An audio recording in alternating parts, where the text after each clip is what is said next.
Dear students, last time we had a discussion regarding map reading and the lessons concerned to the map reading. But today we will have some points of fieldcraft and battlecraft. Some of the lessons of fieldcraft and battlecraft are necessary to be learned. For example, judging the distance is one of the fieldcraft lessons. So why it is necessary to judge the distance? Because every soldier has to fire. The very principle of fire is shoot to kill. Unnecessarily, the bullet should not be wasted. If one bullet is fired, one enemy should be killed. And that is the principle of firing. And to achieve that properly, judging distance, study of judging distance is very important. To put the range, proper range on the weapon, a soldier must be able to judge the distance properly. And he has to put the same range on the weapon and then fire, and he will achieve the purpose of firing. The judging distance is done in 6 different ways, depending on the situation, availability of some already measured objects. If there are no any measured objects like telephone poles or electric poles or on the road, the furlong stones, these are the objects which help the soldier to decide the distance. If these things are not available, there are other methods also. I will tell the methods one, but totally there are 6 methods of judging distance, one by one. The one is appearance method.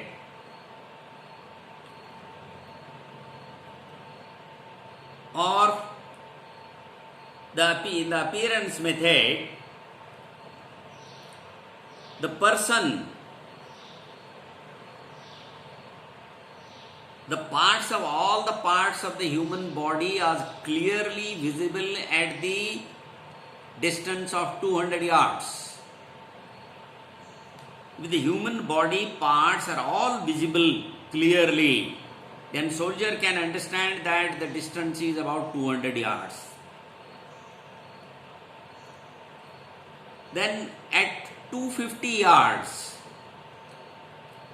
the rifle's foresight noke will cover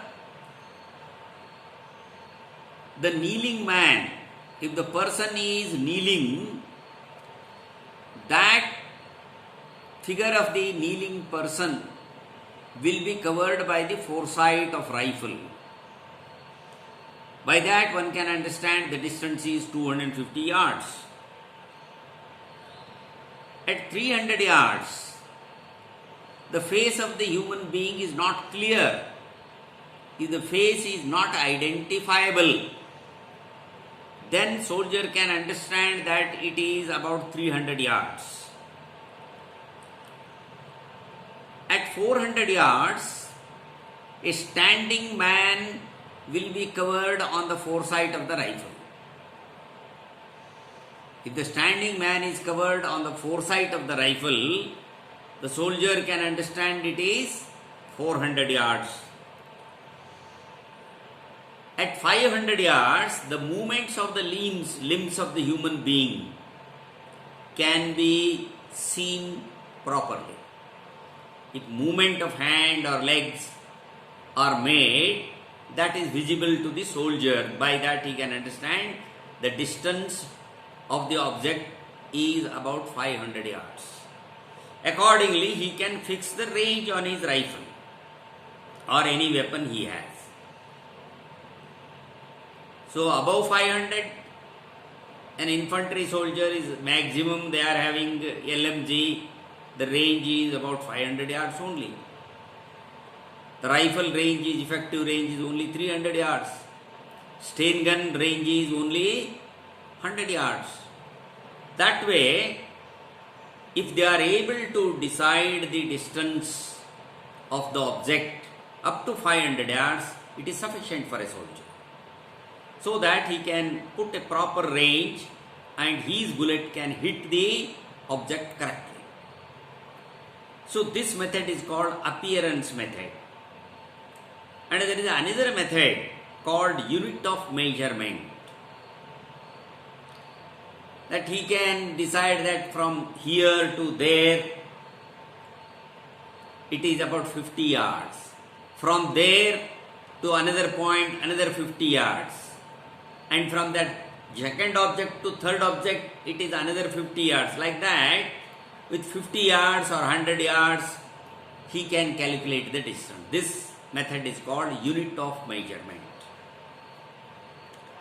And there is another method, bracketing method. There are about 10 people in the section. Excluding the section commander, there will be 9 only. Or to the maximum, 7 or 8 people will be asked, what is the maximum range that you can expect of that particular object? People may say about 400 yards. Maximum means 400. And the same persons will be asked, what is the minimum range of that object? What you expect? And they may say it is about 300 or 350 yards. So maximum is 400, minimum is 300. So both of them can be included, 400 and 300. 400 plus 300 is 700, and it can be divided. If we divide the 700, it comes to 350. So that way the soldiers can calculate the distance also. This method is called bracketing method. Then another one is section average. All the people of section, those who are expert in judging the distance. Say about 8 people are very expert in judging the distance. Each one will be asked to judge the distance. From the section, select expert 8 people or all the 10 people or 9 people, you can ask them individually what is the distance according to their imagination. One says about 400, another says 450, third one may say it is 475, one more person may say that it is 400, somebody may say that it is 420 or 425. Like that, all the 8 or 9 people whom we have selected, they will give their own estimate. And all those estimates should be included. The totally 7 people or 8 people or 9 people or 10 people including section commander, individual, it will be total. So how many people's estimate is total, and that number can be divided by the number of people whose estimate is taken. Say 8 persons estimate is taken. That can be divided by 8. If 7 people's estimate is taken, it can be divided by 7. If 10 people's estimate is taken, it can be divided by 10 people. What the average comes, that is called section average. Then another method is key range. As earlier I told, there are some of the objects which are already measured, we find on the ground, like telephone poles, electric poles, furlong stones, milestones. On the road we find these. With the help of those, say telephone poles are having a distance of 75 yards between two telephone poles. And for electric poles, it is about nearly 100 yards. With the help of these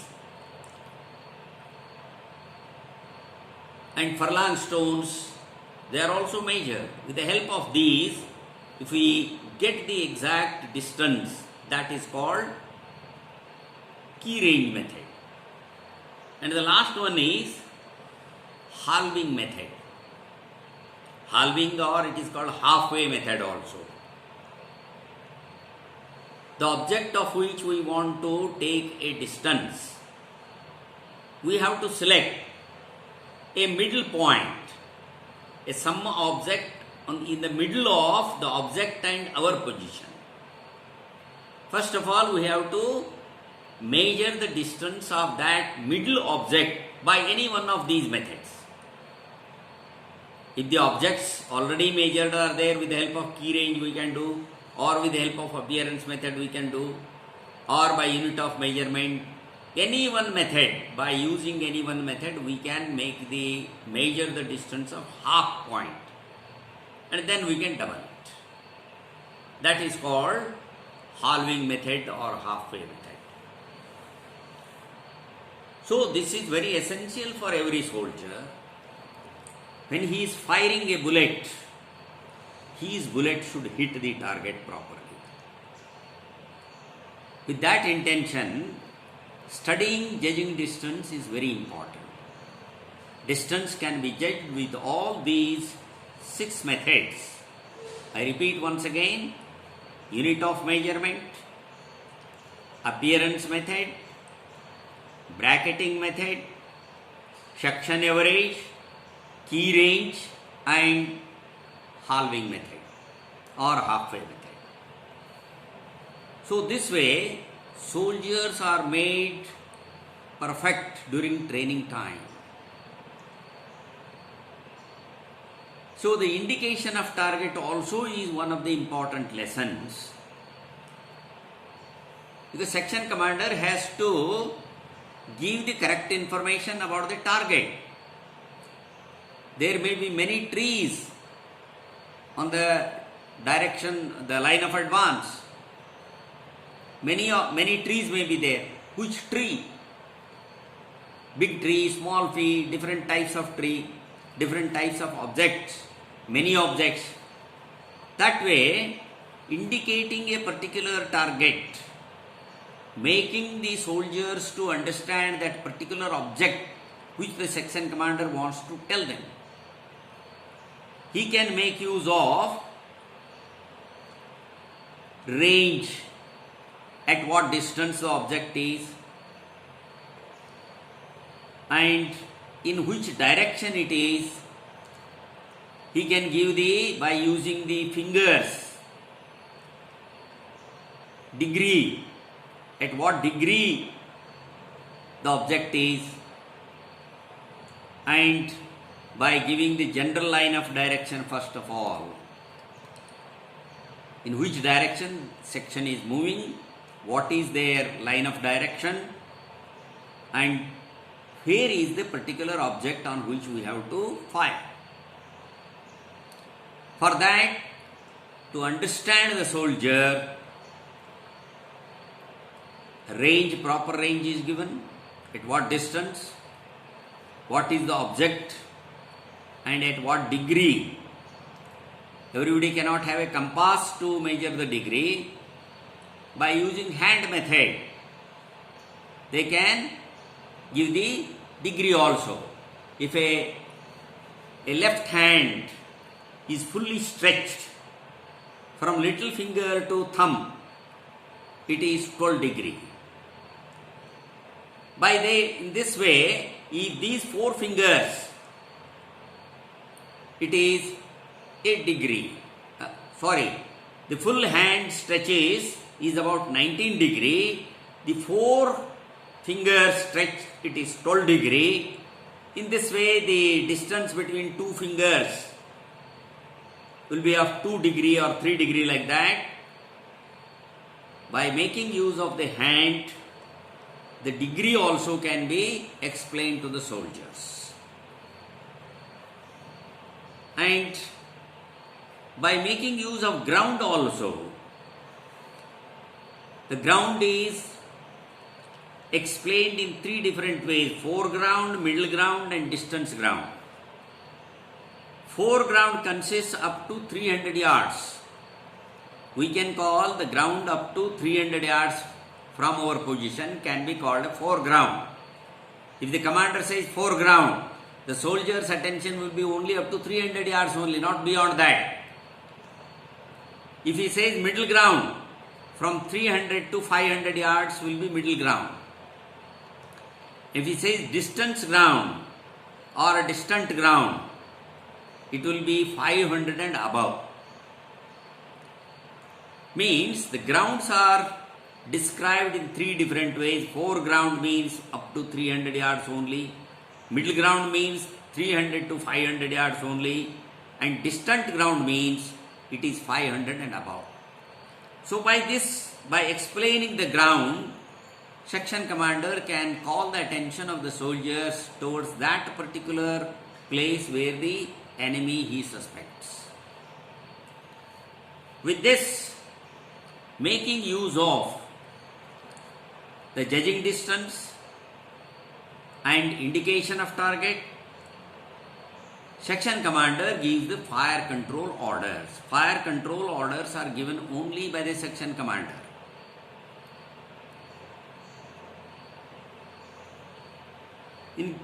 The purpose of giving fire control order is to minimize the use of ammunition and to hit the target exactly without making any loss of bullets. That's why the fire control orders are given by the section commander, and there are 4 different ways of giving fire control order. Depending on the situation, depending on the distance of enemy, he can give any one of the fire order. There are 4 different types of fire orders. One is preparatory or intizariya fire order or delayed fire order, it can be called. Preparatory, intizariya or delayed. This fire order can be given to the soldiers when the enemy is beyond our range, beyond the range of our weapons. In that case, to keep the soldiers alert, enemy is approaching towards us and we need not fire now. Keep an observation on the enemy till he comes within the range of our weapons. So this kind of fire order is called intizariya fire order or a preparatory fire order or delayed fire order. The time when the enemy is within the range, then he will say fire. Then the soldiers will fire. For example, soldiers are kept in observation of enemy and they have to wait for the enemy. So this is called keeping soldiers in observe, to observe the enemy movements and wait for the fire order. When the section commander says fire, then only they can fire. Till then they have to keep on observing the enemy. This type of fire order is called intizariya fire order or delayed fire order or preparatory fire order. Then coming to the second type of fire order, full fire order. When the enemy is within range, that time he can give to the whole section the fire order. Complete section will open fire on the enemy. For example, number 1 section, look front, Enemy 300 yards, fire. Means riflemen, LMG men, all of them will fire at a time. Then the third type of fire order is in opportunity fire order. Opportunity fire order is that if the ground is broken, if the ground in front is bushy area, there is a lot of scope for the enemy to hide. Enemy is not clearly seen. Sometimes he is seen, sometimes he is hidden. In that case, section commander cannot wait. He will give an opportunity for soldiers. Whoever sees the enemy can fire to kill the enemy. So this type of fire order is, example is, number 1 section, look front, 300 yards, broken land or bushy area. Whoever sees the enemy, fire. Means whoever sees the enemy, he only can fire, not all. So this fire order is called opportunity fire order. Then coming to last and brief fire order. When the section is kept in observation of enemy, enemy is not a fool. He is also as wise as we are. And he may also try to make use of many measures. Hidingly he can proceed, and suddenly he may appear to open fire on us. He may appear suddenly in front, suddenly he may appear on the left or on the right, or he may appear at the back also. If the enemy is very wise. In that case, when the whole section is kept in observation of enemy and suddenly the enemy appears very near, within 50 yards or within 100 yards only, that time section commander can say, section sight down. Sight down means enemy is very near, within 200 yards, within 100 yards, within 50 yards, very close to us. Sight down means enemy is very close. Enemy right, fire. Or enemy left, fire. Enemy in the front, fire. Enemy at the back, fire. So this way, wherever the enemy appears, he can order this type of brief fire order to his section. So for giving fire order, section commander uses the keyword grit. G-R-I-T. Grit means, G means group. Group means the fire can be given to the whole section, order can be given to the whole section, or it can be given to the rifle group only, or it can be given to the LMG group only. So this way, G is used. G means group. R means range. Range, what is the range? 300 yards or 350 yards or 250 yards. Whatever range the enemy appears, range can be given. I means indication of target. Where exactly is enemy? Near the tree or near a particular pole. That indication of target can be given. T means type of fire. What type of fire? Whether it is an opportunity fire or a full fire order or a brief fire order. So making use of this keyword for fire order, grit, G-R-I-T. G means group, R means range, I means indication of target, T means type of fire. Section commander uses this keyword grit for giving section fire control orders. Then coming to verbal orders. For giving verbal order, section commander gives the fire control orders. Verbal orders are given by the platoon commander. Platoon commander gives verbal orders to O group. O group consists of platoon has got 3 sections and 1 platoon headquarter. All the 3 section commanders and platoon 2IC, who is commanding the platoon headquarter. These 4 persons will be coming to the platoon commander, and platoon commander gives orders to the O group. O group means ordering group. These section commanders are ordering to their sections, and platoon 2IC will be ordering to the platoon headquarter. So these 4 persons will be called O group. O group means all the 3 section commanders and platoon 2IC. Platoon commander gives verbal order to O group only,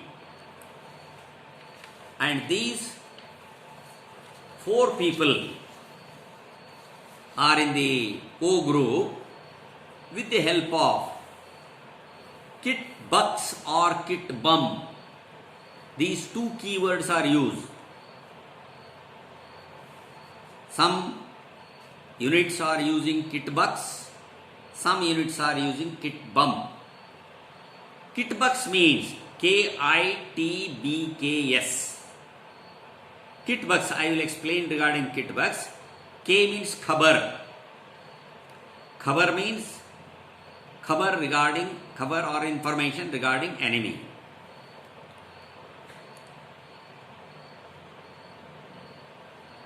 Then I means irada or intention. What is our intention? That should be made clear. T means tarika, method of attacking the enemy. B means bandobast, what all arrangements are made. K means communication, communication through runner, communication through wireless.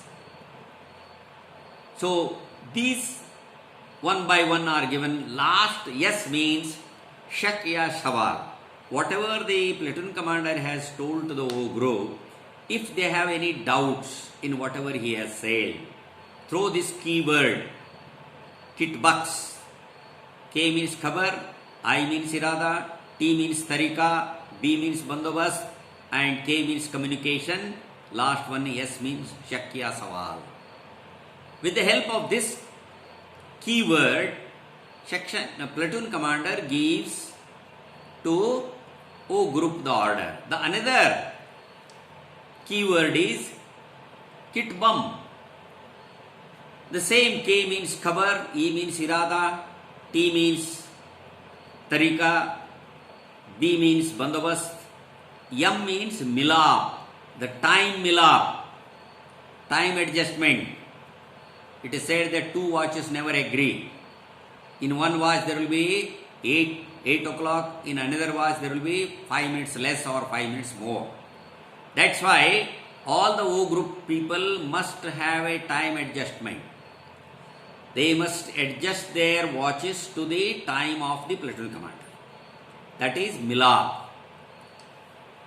So this is how for fire control order keyword grit is used, and for verbal orders 2 keywords kit bucks and kit bum are used, and this is how section and platoons are led properly with the help of these keywords, and exact information is given to the men. And here some topographical forms are used. That is geographical north, grid north, magnetic north. You have already known to this. Plateau. Plateau is called that part of area which is stretched, a vast area which is stretched, level ground on a hill. That area is called a plateau. All these terms must be very well versed with the soldiers. Plateau means each and every soldier must understand what is plateau means. Cliff, a steep climb is called a cliff. A hill which is a very steep. Knoll. Knoll means a low isolated hill can be called a knoll. So immediately attention of the soldiers will go towards that particular small hill if the commander says knoll. Relief. Relief means the ground not level, contains many small mountains, valley, rivers, the variation of land, different variations, lot of variations are there in the land. This type of area is called a relief. So these are the particular terms. While training, these terms will be made well known to the soldiers so that the targets can be properly identified. And coming to the battlefield, when all this we have studied in a field craft, whatever we study before going to the battlefield is called a field craft. Camouflage, concealment, how we can hide ourselves, how we can break our shape. All these things are taught to soldiers during training period. The practice of all this is called a field craft. And when the soldiers go actually into the field, and there they have to know certain things also. That is called a battlecraft. How the section has to move in different formations. And that section formations in a different lesson I will teach you. Now, the two important aspects of battlecraft are ambush and patrol. Ambush is one of the parts of battlecraft because we have to keep a watch on enemy. Enemy also is trying to attack us as we are planning to attack enemy. The same way he also can plan. To have an ambush, there are two types of ambush, opportunity ambush and deliberate ambush. Deliberate ambush is that which is well planned. After studying the enemy movements, whole day, for many days, enemy is kept under watch. When he moves, where he moves, what for he moves, all that studying his habits. Ambush is planned. Where to plan the ambush is well in advance. It is planned that this particular place is proper for us to lay an ambush on enemy. And the opportunity ambush is when our patrol is moving to get the information of enemy, suddenly enemy is seen unexpectedly. The area also is very good for putting an ambush. Suddenly section commander decides that we must have an ambush here for enemy. Put him under our control and destroy him. And that type of ambush is called an opportunity ambush. One is well prepared, another one is suddenly planned. These two types of ambush are there. The intention of ambush is to damage the enemy as much as possible by putting an ambush. Second intention is to get the maximum information from the enemy. And third is to harass the enemy time and again by putting ambush, so that he cannot move freely in our area or in the no man's land. No man's land is that the land which is neither in our control nor in the control of enemy. Normally it is called international boundary. Some area is kept vacant in between two countries. And that does not belong either to this country or to that country. That particular land is called a no man land.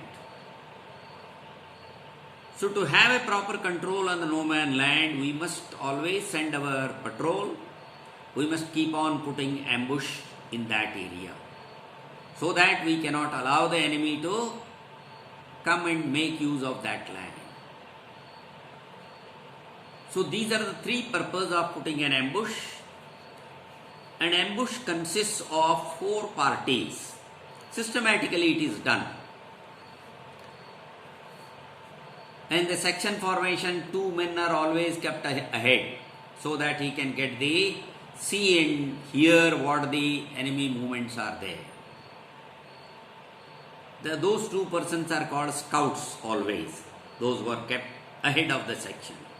In the same way, the 2 persons are kept ahead and they are called scouts, and main body of the ambush is covering party or firing party. It is called covering party or firing party. And third one is reserve party or clear party. And fourth one is stop party. Scouts keep on giving information to the commander, and the stop party, if the enemy is going out of the ambush, the cover party people will stop him, so that when he is completely under the ambush control, then the covering party or firing party suddenly starts firing with the automatic weapons.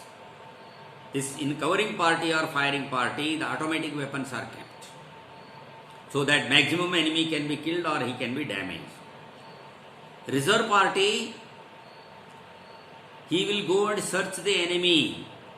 Whatever weapons and equipments he has, they will take them. Whatever information they can get from their pockets, they will collect maximum information. And immediately, ambush has to clear that area, because when we fire, open fire with automatic weapons, an enemy nearby also can hear that our patrol had gone, our people had gone for some purpose. Sudden firing is heard, means our party is put into the ambush. They are killed. Suddenly they may also try to attack us. After putting the ambush, suddenly we have to clear that area for our own safety. Go to our original place or the place which has been decided at the time of ambush, immediately after the ambush, where we can reunite or reassemble. So this is how, after the successful ambush, the party clears the place suddenly. When the job is done, without wasting any time, they will go to the particular place where they have decided. So this is how ambush works. And coming to the patrolling. Patrolling is called